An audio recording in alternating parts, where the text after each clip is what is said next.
And our next review is on MoonLily Wellness. This is one that Lydia suggested. So let me click on here and walk through. I have not been to their website yet.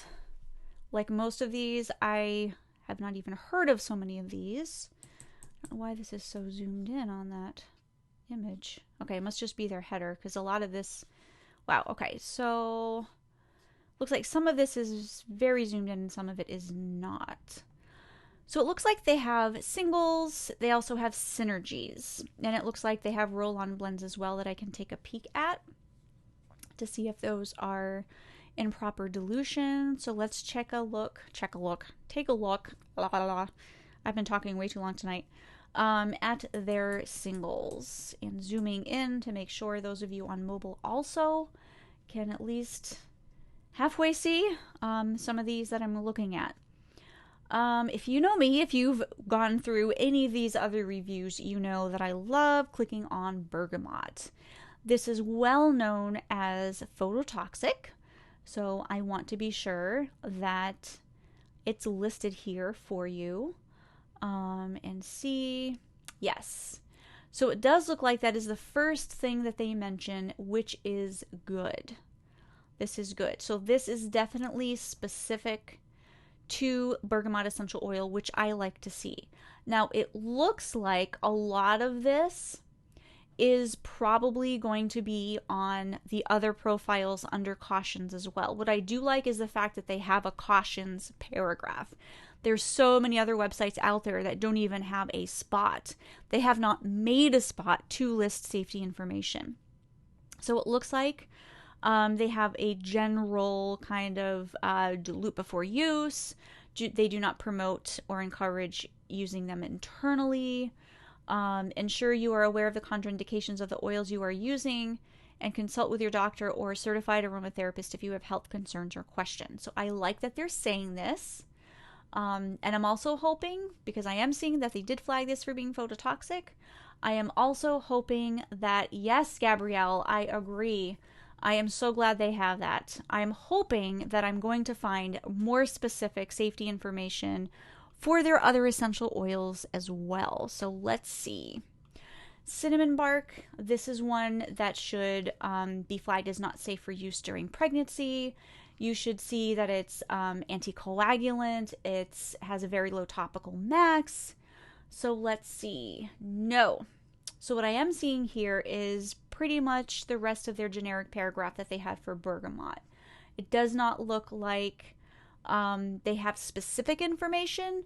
Now, while this is true, should always be diluted before application to the skin to avoid irritation, we just heard that for bergamot. We may hear that for all of the other essential oils, but when it comes to cinnamon bark, this is definitely something that is in fact true.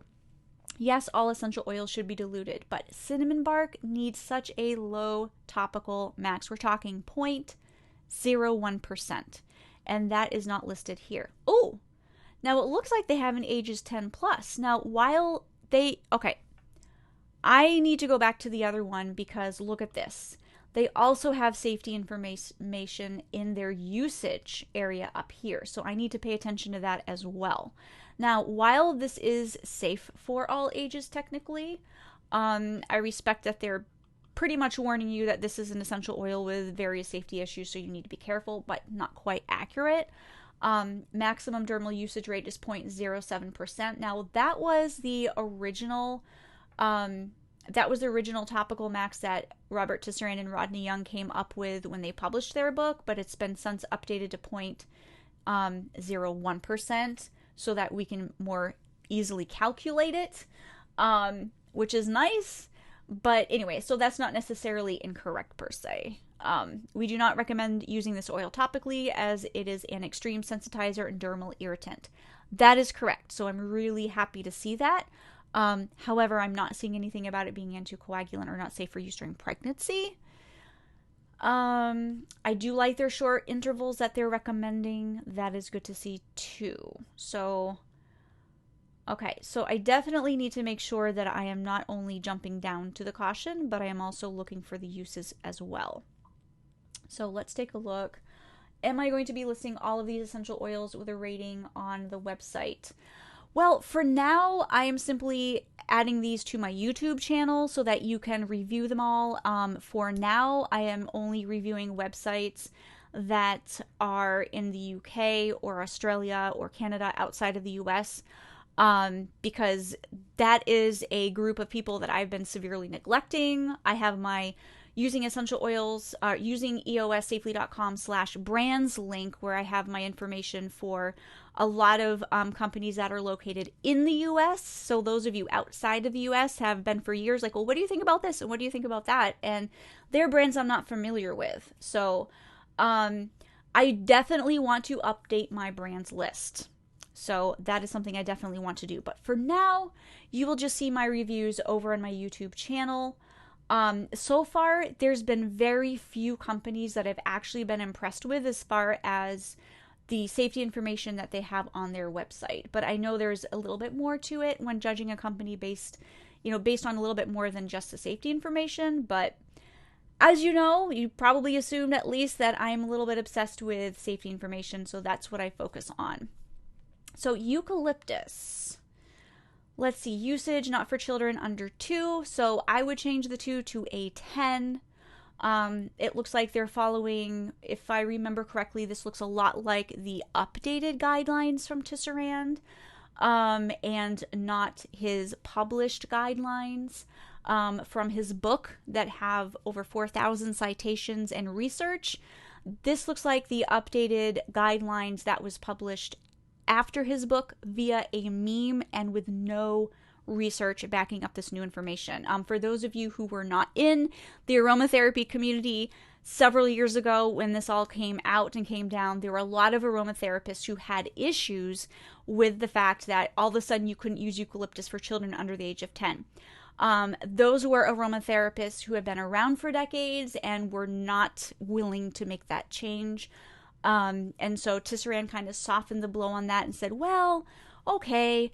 And then he kind of like gave this information here, which I personally disagree with. I go by the information in his published book for many reasons, including the fact that it is backed by research and the fact that so many of you in this group have also experienced the fact that you do not want to use this on children under the age of 10. That being said, I do respect that this website is actually aware of the safety with eucalyptus essential oil. So I do appreciate that they have guidelines and ages listed here. While I don't agree with them, I understand why they're using it. So I appreciate that they have this listed. It's really a breath of fresh air, kind of literally when it comes to eucalyptus, to actually have safety information that I can talk about on this website. Because I've been brand after brand that I'm not seeing any safety. And I'm just like, this is boring. This is boring. I'm seeing nothing. I'm seeing nothing. So, cautions, epilepsy. Yes, that is absolutely true. As far as high blood pressure, that is no longer something that we need to worry about. We realize now as aromatherapists, in this day and age, we realize a lot of the information with high blood pressure and essential oils was old information that actually came from old herbal information. And so that just kind of got passed down through the ages as being a thing when it comes to essential oils and high blood pressure. But essential oils do not cause high blood pressure. So that is no longer a concern that we need to be aware of. And it's not often that I actually come across information that's more safe than I personally would be. That is very unusual. So I do appreciate that they do have that at least listed. Better safe than sorry, I guess. So let's take a look at, I'm so glad I don't see lavandin. It's really refreshing, this website, I do have to say. I literally have never been here before. But I love scrolling and seeing, like, these are all safe. You know, these don't have really any safety concerns, really. As, of course, I'm scrolling to oregano and peppermint. But there's so many websites, like, they'll sell all the essential oils, even the neurotoxic ones. And it's just frustrating because some of them shouldn't be sold at all. Okay, usage 6+. It's a little bit low. I'm not really sure where they're getting that from. And I'm not really sure what they're getting this other dilution from as well. As far as I'm aware, this is not something that Tisserand has updated for oregano. It's generally going to be 10+. but it does have a very low dilution. 1% is good. It's like 1.1%, so that is good to know. It's also true oregano essential oil is not the same thing as oil of oregano. This is definitely more concentrated. Should not be ingested the way oil of oregano is. I'm telling you, I really am liking this website. Really liking this website. Hopefully they also mention that this is anticoagulant, because that is also a concern, which I'm not specifically seeing here. But if you do use in the very, very low dilution that they're recommending, that shouldn't be as much of an issue. Let me just look up, check out one thing really quickly. Okay, so this is also not safe during pregnancy and breastfeeding. So you want to make sure that that is something that you are aware of if you were to use this. It's also... so they say 6+, it's really a 2+, but because of all the safety issues with this essential oil, I'm really not concerned about that. Alrighty, so my hopes are rather high for peppermint. Rather high that they'll have this right. Perfect. So ages 6+, which is accurate. Absolutely love that. Now, the thing with breastfeeding is it's only for some women that it can reduce your milk supply temporarily. It's not for all women. Even drinking, peppermint tea from the herb and not the essential oil, can affect some women's milk supply. So that's just something to be aware of. I'm not really sure what this information comes from, but it's definitely very cautious. And peppermint having a 5.4% topical max definitely falls under that. So I do appreciate that. It's nice to see. I like seeing that. Okay, so this is accurate. Because of the high menthol content of this oil, it may crystallize if frozen. This is not something that should happen normally, but if you live in the northern part of the US, or actually, I'm not even sure where this business is located, but wherever you are, the reason why I say that is because, I'm reviewing brands from Australia, the UK, and Canada. But anyways, if you live in a cold area like this time of year in Minnesota, for me, typically things can freeze when I'm getting it delivered in the mail. So that is something that potentially can happen. And this just looks like their generic caution that they have on the other ones. I'm really liking the safety information that they are including here. So pink grapefruit. So grapefruit should be listed as phototoxic, and it is. Caution must be used when applied topically, as this oil is photosensitive. Now, note that they have not gone over the 4% topical max. So grapefruit, if you use it over 4%, can be phototoxic, and it looks like they're making it clear to use a very low dilution when used topically to avoid that. Interestingly, they say ages 2+. Technically, it's safe for all ages, but when using topically, you do want to avoid it under age 2, generally speaking. I'm not seeing anything on, diffuser. So I was going to say I'm not really seeing anything on inhalation, but there is a diffuser recommendation here. Not necessarily how much to add, which is going to depend on the type of diffuser that you do have. And I do like the 15 to 30 minute intervals. That is amazing and great. I absolutely love that. And caution down here as well as far as it being phototoxic. So that is really good to see. Now, rosemary, chemotype camphor. So that's going to be different than your 1,8-cineol rosemary. Okay, cool. I'm just going to check to see if spearmint, if they have the low topical max on this, because most people don't. Okay, so this has a 1.1% topical max, and they are suggesting up to a 3% here. So I would suggest that that be tweaked a bit. Let me see if they have anything down here. No. But that is not a typically common one that you will find that most places have. Ylang-ylang is another one with a very, very low topical max. Yes, perfect. 0.8%. That is correct. I'm surprised they say do not use topically on ages 10 and under, because it is safe for all ages, but it could be because of the low topical max, which again is fine. There's nothing wrong with that at all. Perfect. It's so nice to come across a website that has a clue. I come across so many and just so that is really nice to see. Really nice to see. If there's any, as you guys are watching the replay, or if you guys are here live, if there's any essential oil singles or blends, which I'm just about to go to, where you want me to actually really click on, because obviously I'm not clicking on all of these, and to review the safety specifically for those, please leave it in the comments below and I can do that. So I am going to go ahead and check their Synergy blends, if the page will load. There it goes. And see how they do on their formulations. So Breathe blends are pretty common. Just about every company has them, and you can usually know what to expect. So yes, eucalyptus, peppermint, rosemary, lavender, and tea tree. So I would disagree here. I am glad to see a warning, but I would change this to a 10 because of the rosemary. Unless it's perhaps they're using a different type of rosemary. Now, as we saw in the singles, they don't actually have the cineol chemotype of rosemary listed. So if this is a different kind, like camphor, then it would be 6 years, reflective of the peppermint. However, we do also have eucalyptus, and eucalyptus is 10 plus. So I would suggest a change from 6 to 10 on here. And we already determined or discussed the issues with breastfeeding and peppermint specifically.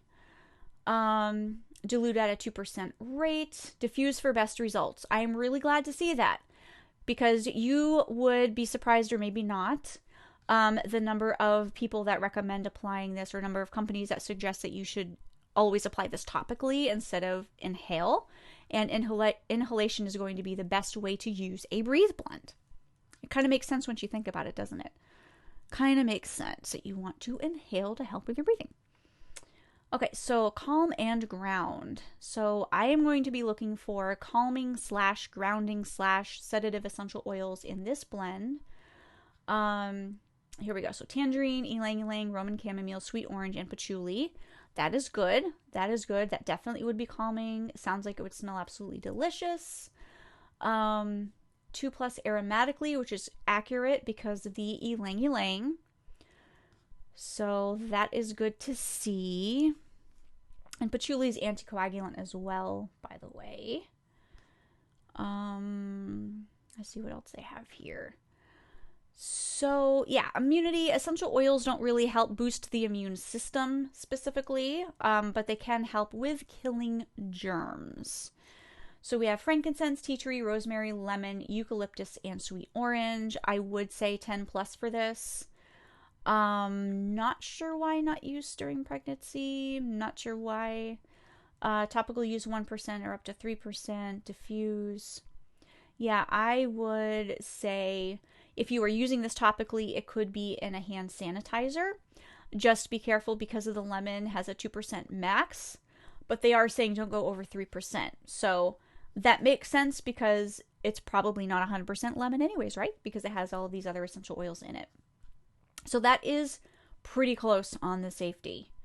Let's take a look at Serene Dreams to see if they have sedative essential oils. A lot of the sleepy blends don't have sedatives. So this looks like it would be more relaxing with the lavender, palmarosa, lemon, Roman chamomile, and ylang ylang. Typically lemon is in energy blends, but blended with these other calming essential oils, I can see how that could be effective for some people. Apply diluted topically, add to a warm bath. Now, if you add it to a bath, make sure you do dilute it first. Ages 6 months plus. It should be 2+ because of the ylang ylang. That's what I would suggest. Oh, I see. So this is a little bit confusing. Okay, apply diluted topically, add to warm bath or in the diffuser for best results, ages 6 months plus.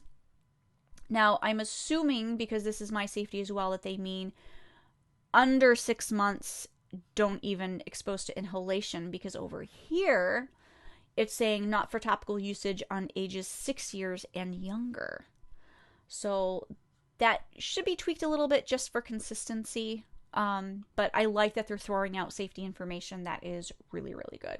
Or that, not that they're throwing it out, because they actually are doing the very opposite of throwing it out, aren't they? They're adding it, which is good. All right, so let me click on one more. Let me click on the happy one. Gratitude. I don't know about that, though. Do essential oils really help with gratitude specifically? I don't know. I don't know about that. All right, so happy, we have lemon, bitter orange, bergamot, peppermint, ylang ylang, and melissa. So yeah, this would be very energizing and uplifting and make you want to dance to the happy song. Yes, I can see that. This would be for ages 6+ due to the peppermint. This could be phototoxic due to lemon, bergamot, which it states, which is great. It does say 6+. Does say breastfeeding as peppermint can cause a supply drop. Perfect. Somebody's been reading some safety information. That is really good to know. So great. So I am really impressed. This is one of the very few, I think I might have mentioned 2 or 3 other brands which I've been very impressed with the information on their website in the last 50 or 60, or I don't even know how many I reviewed so far. You can find it on my YouTube channel.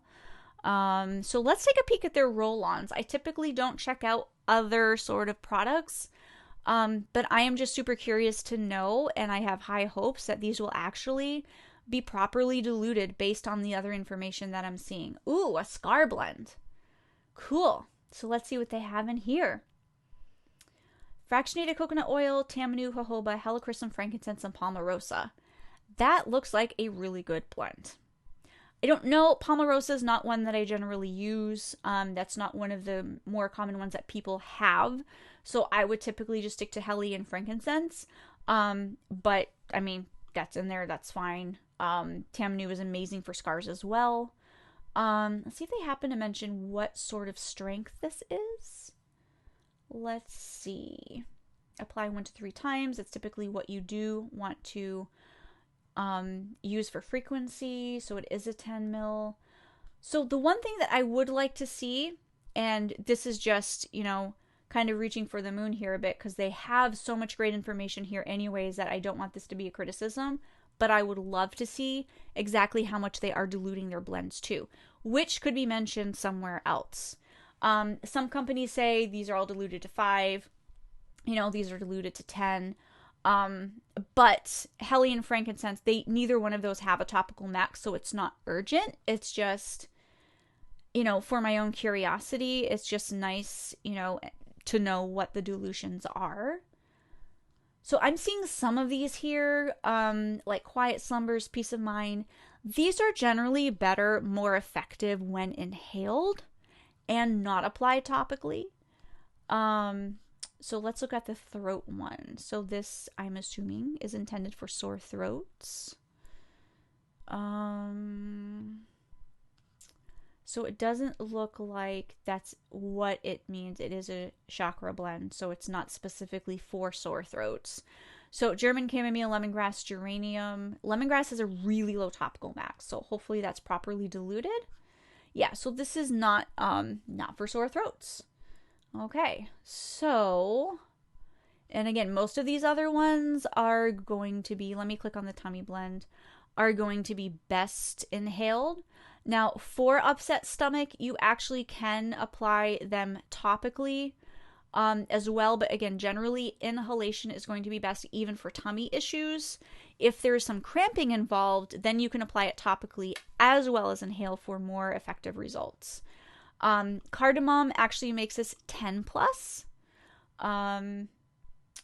And for consistency, they should also indicate about peppermint and the temporary drop in milk supply that they've mentioned on the other pages too. One question that I do have here is that they list fractionated coconut oil last, which generally make people assume that it is going to have the least amount. So it's not always the case. Some companies list alphabetically. Some companies always list the carrier first.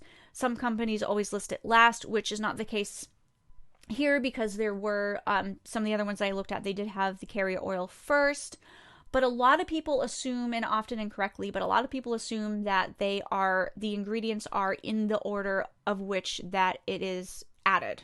So people could assume that cardamom has the highest dilution in this entire thing and that there's less fractionated coconut oil, which could be the case. We don't know because we don't know what the dilution is for this. So that being said, these essential oils used here are going to be effective for upset stomach, especially when inhaled. Okay, so that was very pleasant. It was very pleasant to review a brand that has, pretty much spot on safety information. So I'm very pleased with that.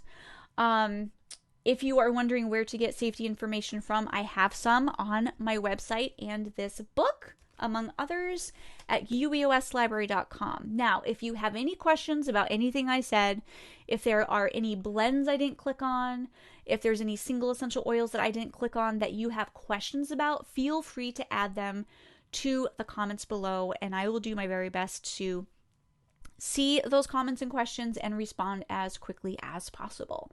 So I will be uploading this to YouTube, and then I will be back to do probably my final review for the night. So I will see you in a few minutes.